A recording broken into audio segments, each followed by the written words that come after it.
All right, so this is a suggestion via Discord. The name of the video is Migrants are being returned to Mexico quickly under Biden's crackdown. Guys, I mean, about time. I mean, based off of what has been going on over these last multiples of years, guys, right? He's done nothing. He's just left the border wide open for people to enter into, right? To be honest, a high 90% of individuals that came, to the United States of America that did not come through a valid port of entry, they all need to go back.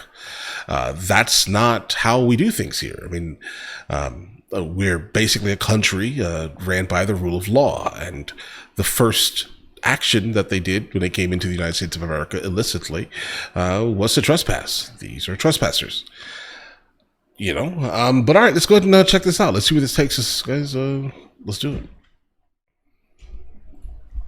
Former President Trump has promised to launch the largest deportation operation in American history, and he has blamed the Biden administration for a historic number of illegal border crossings in recent years. I mean, yeah, that's purely his doing, right? Now, if Trump is actually saying that he wants to create the largest or deport the largest, that's interesting. He definitely needs to catch up, because when he was president, he only deported roughly 250,000 individuals on a yearly basis. Before that, it was Obama basically packing people up on a regular basis, like 460 or no, I'm sorry, numbers are wrong. About 410,000 people on a yearly basis. Obama was basically, he was deporting. He was like, get out, packing you up, guys. You did not come through a port of entry. It's time for you to go, right? And before then, it was Project, let's call it Wet Shirt, because the actual title of the actual operation is so wild that I'm not even going to even make an attempt to say it, so you guys will clip me and make me go viral. I don't want to do that. Let's just call it Project Wet Shirt. Let's say, guys, right? But yeah, that was absolutely crazy. 1954, they were basically rounding people up and basically sending people back to Mexico. They were rounding them up like military style. It was wild. I wasn't there, but based on the documentaries that I saw, if you want, I wonder how you're going to get Trump. How's Trump going to do this, right? But yeah, a little over 2 million people need to be sent back, bro. But all right, let's check it out. But those crossings have fallen sharply since the Biden administration implemented new asylum restrictions in June. CBS News immigration reporter Camilo Montoya Galvez has more. Hoy te deportaron de los Estados Unidos. You were deported from the U.S. today. Sí, this morning. Hoy en la mañana. In the morning. How are you feeling now? ¿Cómo te sientes ahora? Pues estoy desesperado porque no sé qué voy a hacer. You don't know what you're going to do. We found that desperation is all too familiar in this border town, where scores of migrants are routinely turned away by the U.S. We're in Nogales, Mexico. As you can see, the U.S. is just a few yards away in that direction. But for many of the migrants here behind me, it is now completely out of reach. They were deported just this morning from the U.S. under President Biden's executive order on asylum. That order has shut down asylum processing between legal entry points at the U.S.-Mexico border, allowing officials to ramp up deportations of migrants crossing illegally. And so you see dozens of people, families with children, deported every morning. Every morning. It's 24/7. Dora Rodriguez crossed the U.S. border herself in the 1980s to escape the civil war in El Salvador. Now see that statement right there, to escape the civil war.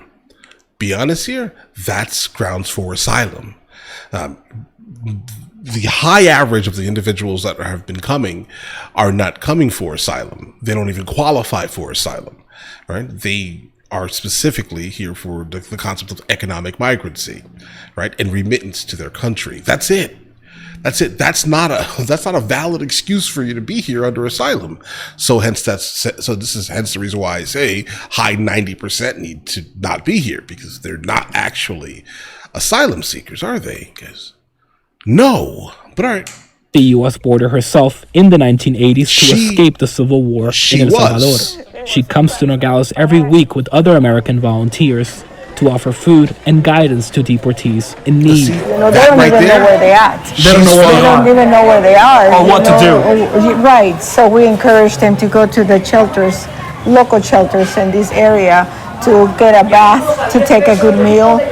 The Biden administration says the new measures are partly why illegal border crossings have hit a 4-year low. Yeah, because you're finally doing something. You're the president of the United States of America. It is your responsibility, literally, to say, hey, listen, we can't do this anymore. All right. Under no circumstance are we allowing individuals to just walk into our nation. Right. We can't do that, bro. So, yeah, the reason why it's slowing down is because you're finally doing something. Congratulations.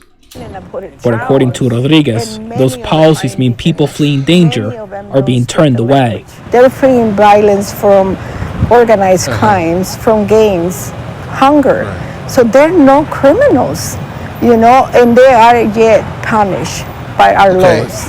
Yeah, but how do they qualify for asylum? Your case is one thing. Theirs is the exact opposite, based off of the numerous interviews we've encountered of individuals crossing into the United States of America illicitly. They're not. I hear what you're saying, and she obviously has a bleeding heart because she went through what she went through. Her instance was extremely valid. So what she's looking to do is put her situation on top of someone else's situation. But unfortunately, their situation is not the same. They're all going to say they're here for asylum. They're all going to make something up like it's actually valid. It is not, right? Her situation was. Theirs is not, based off of the interviews, guys. Criminals, and they are yet punished by our laws. These people is traumatized for a lifetime. You wanted to protect your daughters. Querías proteger a tus hijas. Rosales and her daughters had been deported that morning. She says her family fled their hometown in Mexico after a man started harassing her daughters. Quería darle la explicación. So that reason was the reason for you to go into the United States of America and not another town in your country? That's the weirdest thing in the world, I hear. You wanted to explain to U.S. officials why you came. Pero no te dieron esa oportunidad. You did not get that chance. What does that have to do with us? Are you planning to potentially enter the U.S. again? Sí. Yes. Por mis hijas. Okay. And this is why when I said a couple of weeks ago, when Biden started handing like 5-year bans to people, I should be 20 years. It should be 20 years. Por mis hijas. Arriesga uno por su familia todo. Te pueden deportar otra vez. They can deport you again. Lo sé. You know that. Lo sé. Yeah. Pero jail. Hay veces que hay que arriesgar todo. You're willing to take that risk. Okay. A risk many will still take, despite harsher U.S. policies. Camilo Montoya Galvez, CBS News, Nogales, Mexico. Like, listen, I get it. Everyone is going through something, but there's no real place for someone in the United States of America, for example. Let's say something's happening in your town. There's someone harassing you, right? What are you going to do? Most likely, if you have the means to, you're going to move, right? You're going to move out of that town, and then that's just it. For some reason, people believe that because something is happening to you here, you need to go to the United States of America. Why is that the case? Right? I mean, wouldn't it make sense for you just to leave the town? Or move to a different state in your country? No, no. Okay, that doesn't make any sense, right? You're talking about this one person causing you discomfort in your life, and you decide to basically pack up and leave the country. No, there needs to be, and this is the reason why she was deported, obviously. Right? The reason why she was deported is because that was the logic in that. How does that make sense? It doesn't make sense at all. And yeah, 20 years. I would say harsher. You have to be much harsher. 20 years. If you come back, we're going to lock you up in jail for 20 years to let you go back. That's how that works going forward. Because if the fact is we're spending all this money deporting people, just for them to say, you know what, I'm just going to come right back. That's crazy, bro. Okay. No, that's not solving the problem, Biden. Right? There needs to be something else, guys. But either way, listen, you guys all have an absolutely amazing day. Enjoy your day thoroughly. Guys, before we go, are you guys subscribed to the other channels? Logical Movie Reviews with Mr. L. Boyd, along with Mr. L. Boyd Music. Both are found in the description. Check it out.